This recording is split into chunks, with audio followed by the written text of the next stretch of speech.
مفتی صاحب سے سوال یہ ہے، کیا رمضان شریف کی مبارکباد دینا یہ ضروری ہے؟ کیا اس پر کوئی حدیث مبارکہ ہے؟ جواب ارشاد فرمائیں۔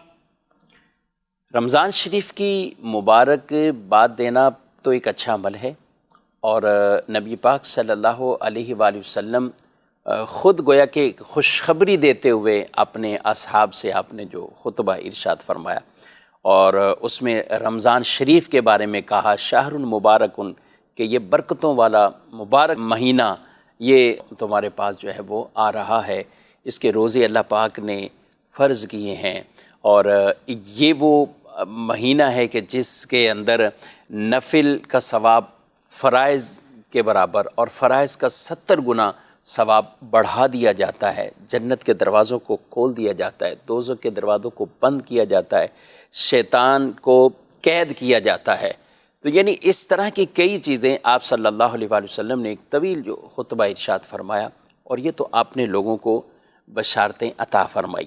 روزہ افطار کروانے والوں کے لیے اپنے بشارتیں خوشخبریاں عطا فرمائی، روزے داروں کو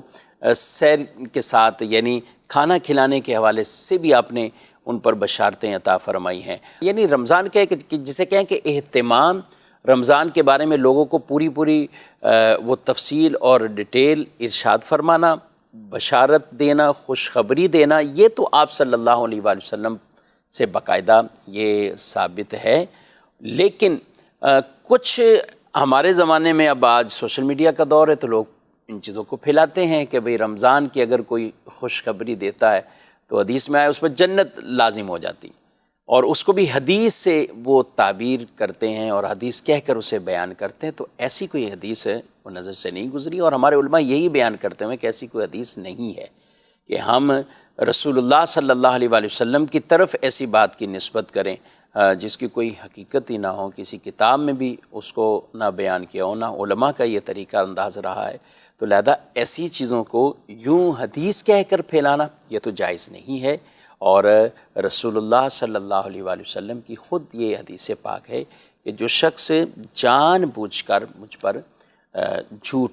بولتا ہے، عمدن قصدن میری طرف جھوٹ کی ایسی بات کی نسبت کرتا ہے جو حضور علیہ الصلوۃ والسلام نے نہیں فرمائی ہے، تو وہ پھر اپنا ٹھکانہ جہنم بنا لے، وہ اپنا ٹھکانہ جہنم بنا لے۔ تو ہمیں ہر اعتبار سے ان چیزوں میں غور اور فکر ضرور رکھنا چاہیے کہ کون سی بات ہم آگے حدیث کہہ کر اگر بھیج رہے ہیں تو پھر اس کی ڈیٹیل بھی ہمارے پاس یا ایسے اتھینٹک ذرائع سے وہ چیز ہمارے پاس آئی ہو تاکہ ہم اسے آگے لوگوں کو بھی بھیجیں اور وہ دعوت عام کریں۔ لیکن ایک چیز جس کی بنیادی غلطی پر ہے اور جس کی بنیادی جہالت اور عدم علم پر ہے، یا بلکہ اب علماء اتنا اس کو بیان کر رہے ہیں کہ اس طرح کی باتیں نہیں پھیلانی چاہیے، تو یہ قصداً یہ سارے معاملات ہو رہے ہوتے ہیں۔ تو لہذا اس طرح کی کوئی بھی ایسی پوسٹ یا کوئی ایسی تحریر جس میں خوشخبری کی مبارکباد دینے والے پہ جنت لازم ہو جائے اور وہ بھی حدیث کے طور پر جو اس طرح بیان کر کے اس کو، تو یہ بالکل جائز نہیں ہے۔ باقی رہا صرف مبارکباد دینا، خوشخبری یہ کہہ دینا اور لوگوں کو آمد کی مبارکباد دینا، یہ جائز ہے، اس میں کوئی کسی طرح کا وہ معاملہ نہیں، اور خود رسول اللہ صلی اللہ تعالیٰ علیہ وآلہ وسلم سے باقاعدہ یہ والی مبارکباد دینا تو یہ ثابت ہے۔ لیکن اس کو یوں کر کے بیان کر دینا کہ آپ صلی اللہ علیہ وسلم نے اس پر کوئی فضیلت جنت کی بشارت عطا فرمائی، تو یہ بالکل من گھڑت ہے، اس سے ضرور بچنا چاہیے۔